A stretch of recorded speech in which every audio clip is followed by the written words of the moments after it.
A Wild Iris. By Madison Julius Cawein. That day we wandered, mid the hills, so lone clouds are not lonelier, the forest lay in emerald darkness, round us. Many a stone and gnarly root, grey mossed, made wild our way, and many a bird the glimmering light along showered the golden bubbles of its song.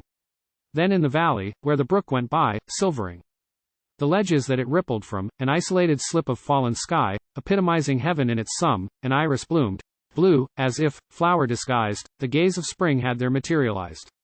I have forgotten many things since then, much beauty and much happiness and grief, and toiled and dreamed among my fellow men, rejoicing in the knowledge life is brief.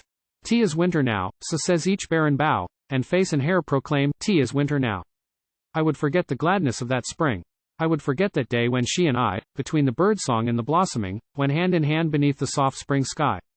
Much is forgotten, yea, and yet, the things we would we never can forget. Nor I how may then minted treasuries of crowfoot gold, and molded out of light the sorrel's cups, whose elfin chalices of limpid spar were streaked with rosy white. Nor all the stars of twinkling spiderwort, and mandrake moons with which her brows were girt.